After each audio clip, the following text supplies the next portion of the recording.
It's day 313. Someone's been with a toy mini digger, but it's not really a toy, and it's amazing. So here it is. Yeah, the guy that lives next door to Richard, he's a window cleaner, but his brother's an engineer, and so is he, and he's made this.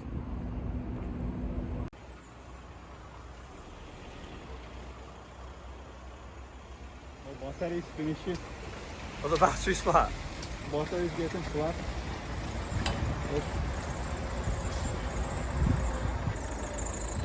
Look at that. Remote control. Hello. The detail. Yeah, the area.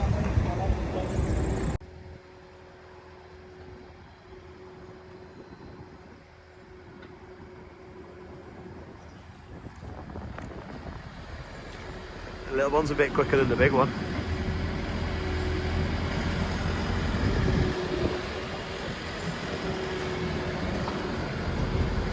Is it 1/64 scale? 1/14 and a half.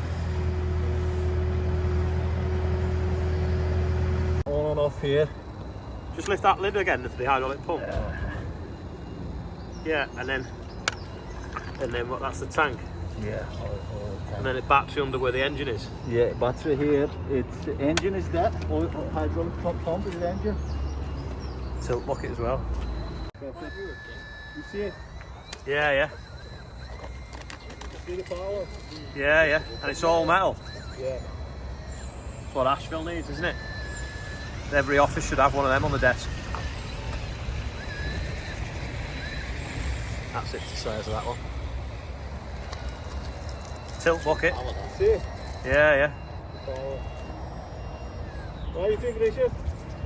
Good job. Yeah, it is good actually. I didn't think it's that good. Yeah. That is what you call a mini digger, really, isn't it?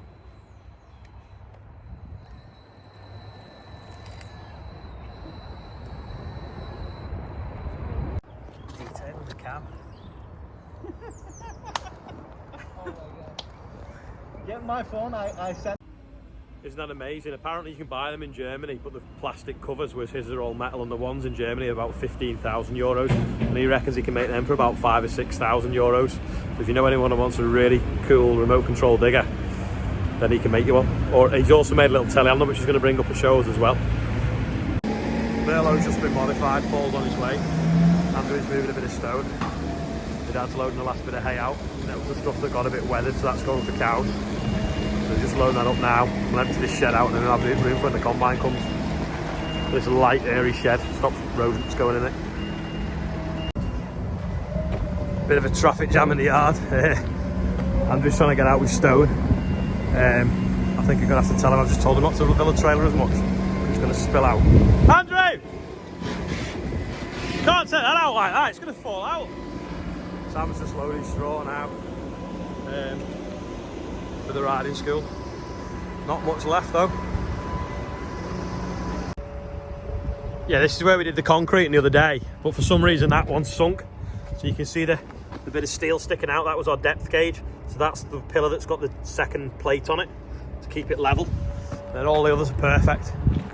Got one there, another one there, another one there, and then obviously all the way around. Now these are the important ones because that wall, nothing's supporting it because it fell down a year or so ago. So what we want to do is get them two pillars in there and there, and then we can brace that wall because it's just a bit dodgy, and then keep it so it doesn't fall over. So these will be the back end. Doorway will be at the front there by the telehandler. And then originally it was brickwork, so we'll put it back up with probably block work on the inside and brickwork on the outside, so it still looks the same but it's stronger and it's a bit easier and cheaper to do. And like I say, them two pillars over there, we'll put a beam between the two and bolt it to that wall to hold it up. So the whole point in doing this really is so that wall doesn't fall over, and then retain the footprint of the two that were already here that were falling down and unsafe that we took down. I think beginning of summer, wasn't it? Probably. Don't know what day that would have been on cab isolation, but yeah, we did that. I think I was spreading fertilizer when they did it, so probably like May time. this pile of soil by the sunflower maze. So the NHS bit's over there. Sunflowers are over behind the telly on that. It's been here for years. It's got all sorts of bricks and bits of rubbish in it and stuff. So we brought the bucket down, and Richard's just scooped it up now and screening it. So it's coming out lovely stuff. Like waterfall of topsoil. So once we've done that, then that can go out for people that want it for the gardens and different things. And then we'll have the track going right through. But they're going to move that track because it's in the way and it splits these fields up. We're going to pull that track back, and then we're going to replace this wood chip here with it. So we'll have field there, but we'll lose a bit here. But then it means that we can come round and turn around with trailers rather than have to back in off the road, because we often tip muck up here. But we haven't yet this winter because this was the car park for the sunflower maze. So these are all sort of dead sunflowers here now. You can just see the heads on them, the black bits. If you're new to the YouTube channel, welcome. But also, this is what was the entrance to the sunflower maze. So these stalks now are sunflower stalks. So last year I opened a sunflower maze, and we raised about 40 grand for charity. So we started in about like last August, I think it was. And I mowed a maze into this field. So if you look back through some of the other videos below, you'll see the making of the maze. It's 3 parts, it's about an hour long, so you can watch it in like 15-20 minute intervals. But these are some of the sunflowers that weren't harvested, and as you can see, the birds have eaten them all now. The rest of them are harvested, so they're tucked up in the shed now. So that's what we can either use as bird seed or for seed to grow the next sunflower maze. So there's going to be another one here next year, and on the field next to it as well. So we're going to try and do it a little bit bigger and set it out a bit differently.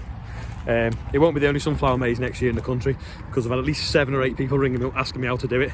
So there's going to be loads of them. So competition will be fierce of which one to go to. But remember, this was the original.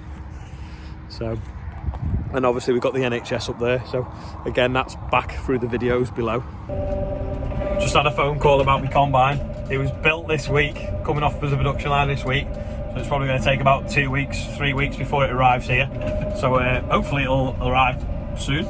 And get in the shed, get the reg put on it, get it registered. Quick flood update, it's still there. It is getting a bit less. No swans, no ducks today either. The inlet for the pumps is just below that telegraph pole. Someone was asking about me showing them that. So if the water levels drop tomorrow, I'll go down and we might be able to see the inlet. But just depends on how much rain we get again overnight. Someone was asking in the comments yesterday, I think, about me Lego block. Sorry, not my Lego block mould.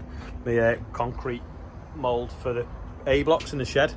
Well, this is it. There's a bit missing, but basically, I don't know where it's gone. There's a bar that goes across here, and it has a tube on it, and it holds a piece of drainage pipe tube, a bit bigger than this in the middle. And then we just fill that with concrete, and then unbolt it at the end here, sort of 6 or 8 bolts. Pull that out, lift it off, and off we go again. And reset it. Just do it on a piece of plywood. Got a slight bevel in this here, that's what that's for, so that it doesn't bulge the other way and make them rock, because if it bulged on the bottom, if it was curved, it'd wobble. So if anything, it curves in slightly. That's what this is doing, a little packer.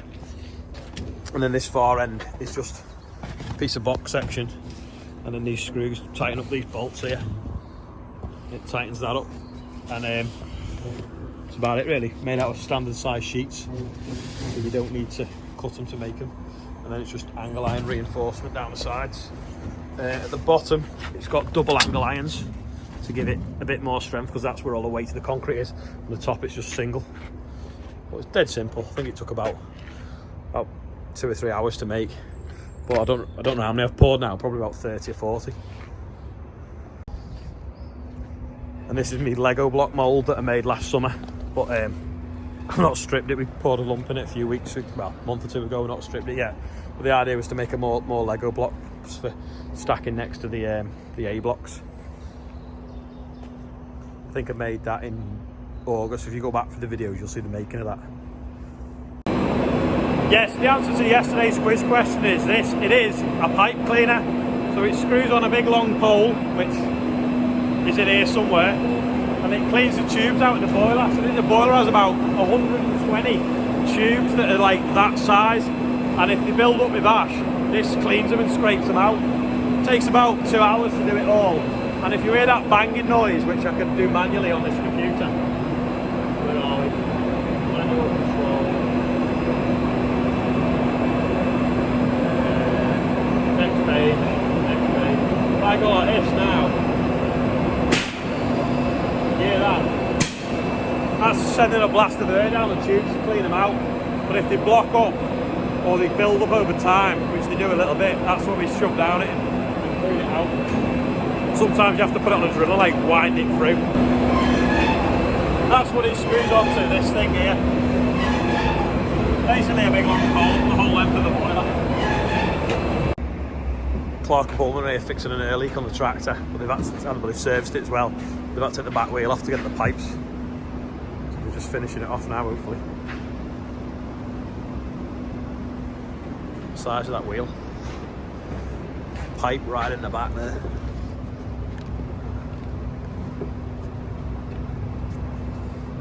This is one of the tractors we have anyway, fendt 724. It's done about 2,500 hours, that's why they're here servicing it. And in the background, that's Andrew's Massey 3080 that's still for sale if anyone wants it. Because he wants to buy a house, so he wants to sell it for the deposit. Now I'm going to be quick with this one, but this is today's quiz question. Does anyone know what that green and yellow machine does?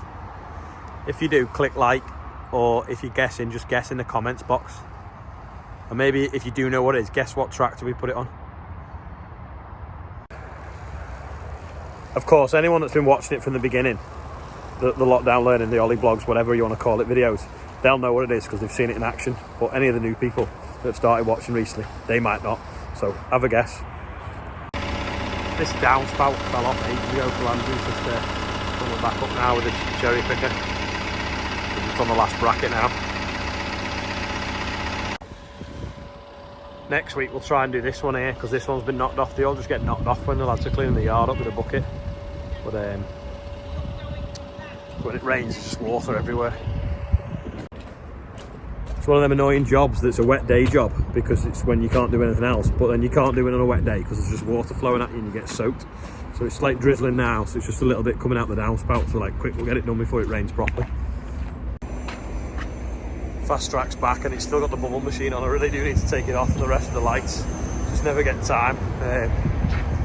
So this is one of the other tractors we've got, Fast Track 422, is it? 4220.